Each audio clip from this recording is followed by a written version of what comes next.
Right, okay, we're at Upton Fish and Chips in Gainsborough. The wind is howling. I'm going to have to do some serious editing on this sound, so let's just hope I can get it sorted. Got the dead cat on the microphone, but trying to find somewhere to park round there. You can park to get something to eat, no problem, all the way up the street. But to actually park up and do this, there's not enough room down there. So we've had to come back down the road a little bit, 1 mile, to it's like a little mini light aircraft airport, to be honest with you.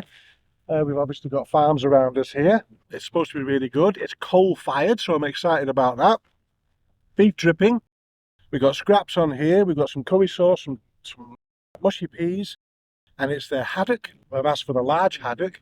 Now, whether that's just a standard haddock or not, I don't know, because there's not much of a menu. It's very, very basic. You can't get bread and butter. You can't get anything other than fish and chips, really. I think someone asked for a sausage. I'm not sure whether that was the case. But strangest little place, really was. People seemed thrilled to be in the queue, we were.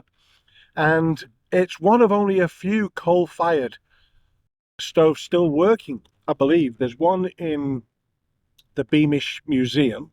There's one up called Field, coal-fired again. There's this one, and I'm not sure if there's another one. If you know of any more, let us know in the comments. I know there was a mobile one that's now in a museum of some sort, and it's been out and about for a day, I think, to celebrate so many years since it was created. But I can't imagine a coal-fired van going about. But let's get stuck into this. Now, somebody asked us, how do you keep things warm? Well, they go a bit colder when I'm talking like that.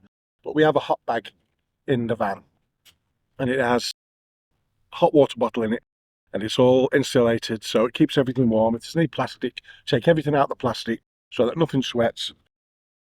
And that looks fantastic. Oh, the wind. Come on, give us a break. I know we're out in the open when there's an airfield here, but even so, it was windy outside the shop. Let's cut this in half. We've got scraps all over it. Let me just get an image there for the camera.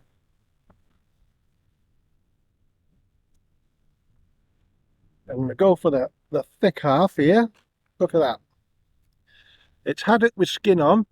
They do cod as well at times, but they didn't have any cod today. Oh, that is nice. That batter.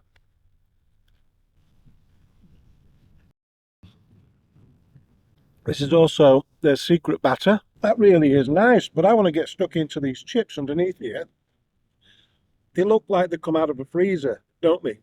But there was a little lady there, and she had a hand press for cutting the potatoes once they've been peeled. She was stood there, and I said to her, "You got your work cut out, haven't you?" She said, "Yeah." She stood there, putting the potato on, one potato at a time, crush, one potato at a time. And so I don't know whether they ever run out. When the queue gets so big that they actually run out of things, run out of chips. I'm actually going to get a fork on this because I want a few of the scraps as well on there.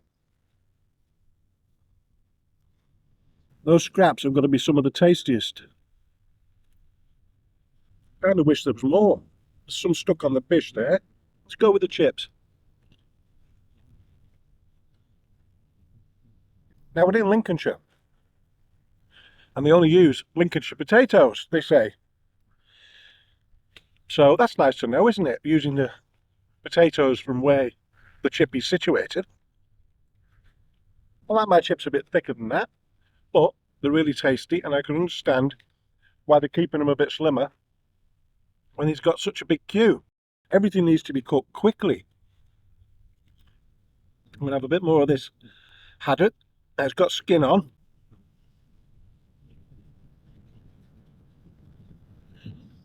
You know what? That's delicious. The curry sauce and the mushy peas, vice versa. Let's give the mushy peas a try.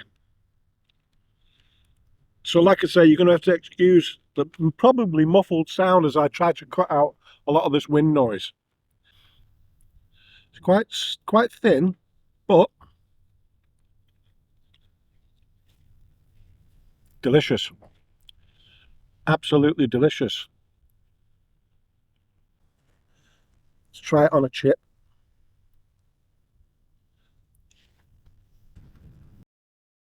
That is absolutely lovely.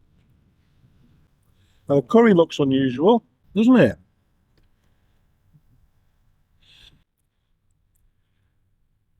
Oh, oh wow. Now that's got a kick to it.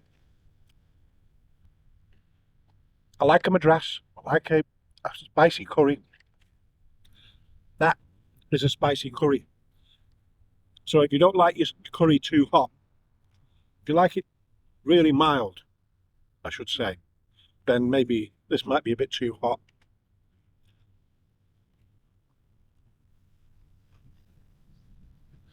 But it is fabulous. Now it's a long way to go. We've still got a couple of hours to get home. Travel for an hour from the East Coast, Grimsby, Hull that way. But I've looked at a few other chippies. Look at some reviews. Bad, middle, if there is any bad. If there is any middle, I'll write my own. See you there. So as you can see by that, it was an experience to say the least. We're going to have a look at some reviews. And we're going to start with a 1-star as usual. Made a long trip to this place to find it closed, with a sign on the venue. No website update, no Google update, simply not good enough as a business. 3-star. Great fish, batter was good, and beef dripping should have made for a taste what chips used to be. Sadly, the chips on this occasion were greasy and overcooked. 5-star. Best haddock and chips ever. Made the old-fashioned way. Coal-fired cooker and dripping. First time I've enjoyed standing in an English queue. People have mentioned to me actually that traditional fish and chip shops are only the ones that use beef dripping. But I mean, if you was to go back, which isn't the case, of course, there's a lot of things going to stay. You have a look at my website, by the way, at thechippytour.com. There's tons of information on there, and I'll put a link above here. And if you was to go even further back, you could say it's not traditional unless it's cooked on a coal fire. They were the original fish and chip stoves, but is that true? Is that right? No, of course not. Mine, 5-star. After hearing so many great things about this coal-fired traditional fish and chip shop, I finally had the chance, on behalf of the Chippy Tour, to visit. The shop is located in a charming village surrounded by picturesque countryside. Parking is along the road, but it's a long stretch, so finding a spot was quite easy. Upon entering, the staff were friendly and seemed happy in their work. I noticed a lady manually cutting chips using a small hand-operated cutter, while 2 other staff members served the customers. The shop itself was quite small, with only enough space for a couple of customers at a time, and the queue stayed full throughout my visit. As for the food, the haddock was delicious, fried in crispy batter and cooked in beef dripping. I was also treated to some scraps, sprinkled on my fish and chips at my request, which were a lovely addition. Although the menu was limited, it was very much a classic fish and chip shop, offering mainly fish, chips, mushy peas, and curry sauce. Both the peas and the curry were excellent, with the curry having a nice spicy kick and being very Moorish. The haddock was thick, covered in the crispiest, tastiest batter, and the chips were equally delightful. Cooking in, beef dripping, hygiene rating 5, cash or card, fish reviewed, large haddock. I want to say the menu was limited. I did hear someone mention a sausage, but I didn't see it, and I didn't see it written anywhere. Sometimes people can overdo it with too many things on a menu, and they're not concentrating. They're not getting the best product out of the main product, which in fish and chip shop should be fish and chips, shouldn't it? So, they're letting that go for, say, burgers or pizza or kebabs or something else. Yeah, it's nice to see them concentrating on getting that product perfect, which I'd say it pretty much was. So that's it. See you on the next one. If you like this video, subscribe, share it, like it, hit the notification bell, and if you have any recommendations in your area, put them in the comments.